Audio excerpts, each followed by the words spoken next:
Bison साहब अब कह रहे हैं कि ये लॉ लेकर आएंगे। कुछ एग्जाम्पल शायद इसके दूसरे देशों में भी मिलते हैं। तो मैं, क्योंकि आप वो सब स्टडी करते रहते, मैं जानना चाहूंगा कि जहां जहां भी ये लागू हुआ है, क्या वो प्रैक्टिकली अप्लाई हो पाया है? वहां के उपभोक्ताओं को वाकई में फिर कंपनियां अब उनकी बात सुनती हैं और उनके खर्चे कम हो रहे हैं इस पर? जी विपिन जी, यू आर एब्सोल्युटली राइट। जहां जहां कानून एंड रेगुलेशंस बना है वो कंज्यूमर के पक्ष में बना है और इंडस्ट्री के ग्रोथ के लिए भी बना है।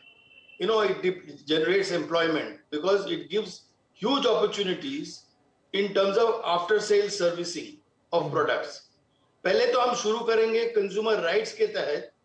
You see, consumers have got the right in terms of removing of defects and also to seek redressal on unfair trade practice.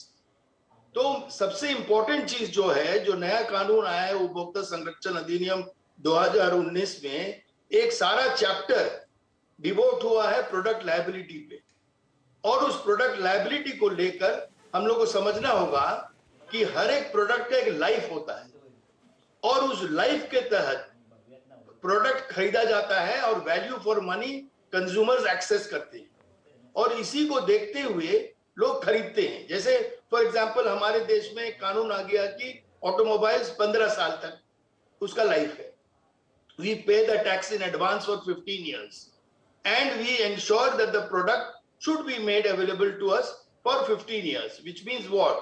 Which means all spares, all kinds of servicing, there should be choice given to us। हम कहाँ servicing कराएं, ये नहीं कि हम केवल एक ही जगह पे कराएं जहां पर एक अनफेयर ट्रेड प्रैक्टिस किया जा रहा है या monopolistic kind of market conditions लाया जा रहा है। सो ऑलवेज विपिन भाई, हम लोग को समझना होगा कि हर एक पहलू को देखना उपभोक्ताओं का संरक्षण के लिए बहुत अनिवार्य हो जाता है।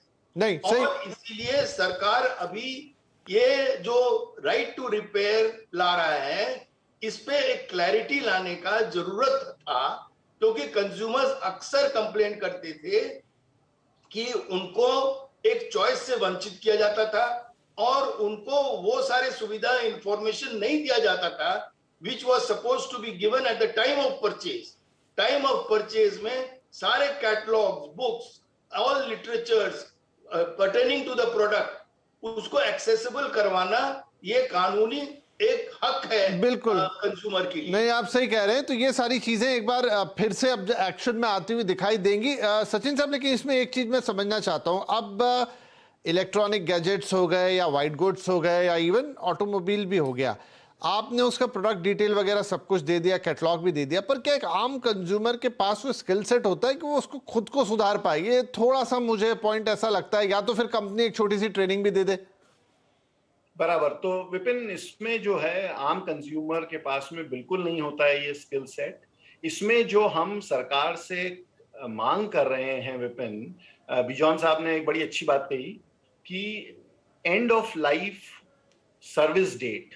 जैसे कि आप जब मार्केट में जाते हैं और आप एक बिस्किट का पैकेट या आटे का पैकेट खरीदते हैं तो उस पर एक्सपायरी डेट होती है, उसी तरह सरकार को मैंडेटरी करना होगा कि जो हर प्रोडक्ट है, गैजेट हुआ, आपका अप्लायंस हुए, वाइट गुड्स हुए, सब पे end of life service date पहले से छपा हुआ हो, ताकि जब आप फ्रिज खरीदने जा रहे हैं तो आप ये डिसाइड करें कि भाई ये सैमसंग का फ्रिज है और ये इसमें 5 साल end of life support date है और एलजी के फ्रिज में 7 साल है। तो आप एक इन्फॉर्म्ड डिसीजन ले पाएंगे कि भाई मेरे पास 7 साल तक का आफ्टर मार्केट सपोर्ट एलजी मेरे को प्रोवाइड करेगा। तो ये इस तरह के इनको चेंजेस लाना पड़ेंगे सरकार को कि जो उपभोक्ता आसानी से समझ सके और उसके बाद जब उनके पास तकलीफ आए कि भाई कल को फ्रिज खराब हो गया तो वो खुद तो रिपेयर करेंगे नहीं, तो उनके पास ऑप्शंस हो। पहला ऑप्शन कि वो एलजी के पास जाएं और इस रिपेयर की डिमांड करें और इस रिपेयर के लिए एक रीजनेबल दाम में उनको वो सर्विस प्रोवाइड करी जाए। अगर एलजी का सेंटर लेट से उनके यहाँ नहीं है या भरे गर्मी के मौसम में एलजी को सर्विस को प्रोवाइड करने में 6 दिन लगेंगे बिकॉज अलीगढ़ में एलजी का सेंटर नहीं है फॉर एग्जांपल, तो वहां का एक लोकल रिपेयर सर्विस सेंटर जो है वो भी ऑथोराइज्ड हो, जो कि सेम जिसकी आप बात कर रहे हैं कि मैनुअल्स हो, ट्रेनिंग हो, जो सिस्टम के थ्रू ट्रेन टेक्नीशियन हो वो आके उस रिपेयर को करे। तो उससे क्या होगा कि आपके पास पहले तो एक कंपनी का ऑप्शन हो गया, और उसका एक बाइंडिंग हो गया कि भाई आपको ये रिपेयर उपभोक्ता को प्रोवाइड करनी ही करनी है। और दूसरा हो गया कि एक ऑल्टरनेट सोर्स डेवलप हो गए, जो कि पूरे देश में लेट्स से 3, 4, 5, 6 कंपनीज अगर इस तरह के सर्विस नेटवर्क बनाती हैं तो उससे उपभोक्ता को चॉइस मिलेगी। जी हाँ, ऐसा कोई उदाहरण मैं पढ़ रहा था कि शायद ऑस्ट्रेलिया वो देश है जहां पर बाकायदा सर्विस कैफेज हैं। अब सर्विस कैफे का उनका मतलब ये है कि जहां पर अलग अलग कंपनीज के एक्सपर्ट्स आके एक साथ बैठते हैं। जैसे आपने उदाहरण लिए कंपनियों के, तो कोई एलजी से आ गया, कोई सैमसंग से आ गया, कोई सोनी से आ गया, और वहां पे कंज्यूमर जा सकते हैं। शायद वैसी किसी पहल की जरूरत पड़ेगी। इसमें इसके अलावा बिजॉन साहब एक चीज और है कि जो ओरिजिनल पार्ट की बात है कि आप जाओ तो बड़ी एक्सक्लूसिविटी होती है उनके ऊपर कि वो कंपनी के ऑथोराइज सेंटर पे ही मिलेगा, फिर उसके वो पैसे भी मनमाने मांगते हैं। बहुत जगह ये होता है कि ये इतना सा पार्ट चेंज नहीं होगा, इसके लिए आपको पूरी यूनिट चेंज करानी पड़ेगी। ये सब भी बंद होना चाहिए। या बिल्कुल, यू सी, आपको एक चीज मान्यता देना पड़ेगा कि कोई भी प्रोडक्ट का एक इनोवेशन कॉस्ट होता है। यू सी, उसका एक साइंटिफिक जब रिसर्च होता है, जब प्रोडक्ट मार्केट में आने का पहले जो खर्चा होता है, वो सारे खर्चे को देखते हुए एक पेटेंट दिया जाता है, एक टाइम बाउंड एक अपॉर्चुनिटी दिया जाता है इन्वेस्टर को। लेकिन इट इज नॉट इन्फिनिट। आप हर समय ये नहीं मांग सकते हैं कि हमारा राइट होना चाहिए, केवल हम ही को मतलब ये सुविधा मिले कि सारे कस्टमर्स हमारे पास आए, तो जो हमारे कस्टमर्स होते हैं।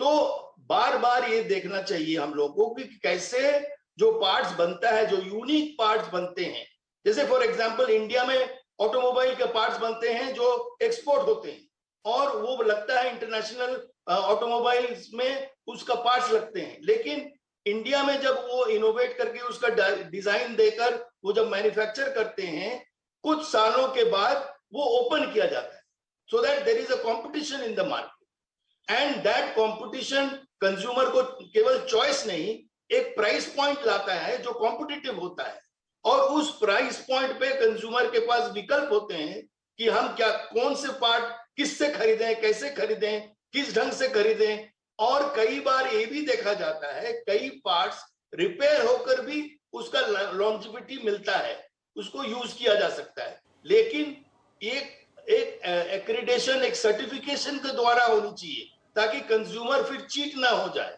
यू सी, ये भी बहुत जरूरी है समझना कि कंज्यूमर को एक आश्वासन हो, एक एश्योरेंस हो, एक गारंटी हो कि उस प्रोडक्ट का गुणवत्ता सही है और वो सेफ्टी को कॉम्प्रोमाइज जी हाँ, कंपनियां भी यही कह रही हैं। कंपनियां, इंपॉर्टेंट चीज होता है जी, जब कंपनियों से भी इसके बारे में पूछा गया है तो उन्होंने यही सवाल उठा दिए हैं कि भाई इससे गुणवत्ता प्रभावित हो जाएगी, इससे शायद जो हमारे इस प्रोडक्ट को कोई और उतनी अच्छी तरह समझेगा नहीं, कोई और पार्ट इसमें फिट बैठेगा नहीं। तो बड़ी सारी चीजें हो रही। ठीक है, एक छोटा सा मुझे ब्रेक लेना सर, इसी चीज को शायद तोड़ेगा ये रूल आके। एक छोटा ब्रेक लेता हूं, ब्रेक के बाद इस चर्चा को आगे बढ़ाएंगे, क्योंकि कंपनीज और भी बहुत सारी एक्सक्लूसिविटी अपने पास रखती है जो कई बार तो कंज्यूमर्स पे इतनी भारी पड़ जाती है कि उनको लगता है सामान मैंने क्यों खरीद लिया। छोटा ब्रेक, बातचीत जारी रहेगी।